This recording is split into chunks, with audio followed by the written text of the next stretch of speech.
বন্ধুরা, আজকে আমি আপনাদের ধনেপাতা বেটে দেখাবো। পুরো রেসিপিটা শুরু থেকে শেষ পর্যন্ত দেখতে থাকবে, আমার পাশে থাকবে, আমাকে সহযোগিতা করবে। তো চলো দেখে নাও আজকে রেসিপিটা। ধনেপাতা বাটতে কী কী উপকরণ লাগছে আমি তোমাদের এক এক করে দেখিয়ে দিচ্ছি। ধনেপাতাগুলো একদম কচি ফ্রেশ ধনেপাতা। ধনেপাতাগুলো আমি জল দিয়ে আগে ভালো করে ধুয়ে নিয়েছি। তারপরে আমি এখানে কিছুটা পরিমাণ কাঁচা তেঁতুল অ্যাড করেছি। কাঁচা তেঁতুলটা আমি সামান্য পরিমাণই আমি এখানে অ্যাড করেছি। কাঁচা তেঁতুলটা আমি ধুয়ে নিয়ে খোসাটা ছাড়িয়ে রেখেছি, কিছুটা বীজ বের করে রেখেছি, আর কিছুটা বীজ বাটার সময় বের করে দেবো। কিছুটা পরিমাণ লঙ্কা আমি এখানে ধুয়ে রেখে দিয়েছি। দেখো কড়াইটা গরম হয়ে গেছে, কড়াইয়ের মধ্যে আমি সামান্য পরিমাণ তেল অ্যাড করে দিলাম। এবার তেলটাকে আমি একটু ভালো করে কড়াইয়ের চারিদিক দিয়ে লাগিয়ে দিলাম।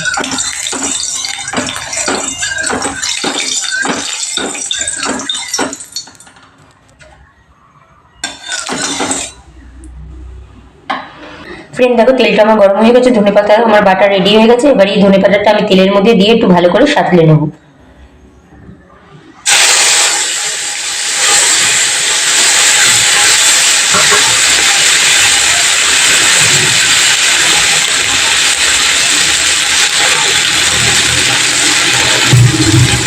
ধনেপাতাটা ভেজে না দিয়ে সামান্য পরিমাণ হলুদ অ্যাড করে দিলাম আমি।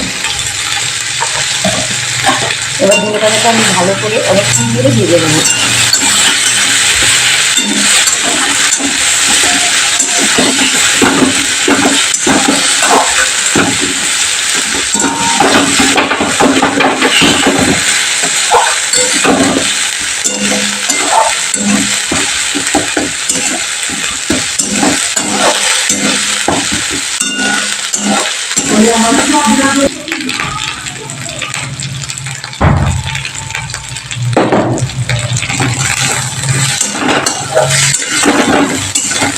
ফ্রেন্ড দেখো ধনেপাতাটা আমি ভালো করে ভেজে নিয়েছি। ধনেপাতাটা আমার ভাজা পুরো কমপ্লিট হয়ে গেছে। এবার আমি ধনেপাতাটা নামিয়ে দেবো।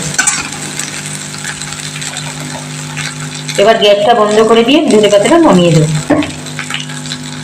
ভিডিওটা যদি তোমাদের ভালো লাগে তাহলে লাইক, শেয়ার, কমেন্ট আর আমার চ্যানেলটাকে অবশ্যই সাবস্ক্রাইব করে দিও। আমার পাশে থেকো। দেখা হবে নতুন কোনো এপিসোডে নতুন কোনো ভিডিও নিয়ে।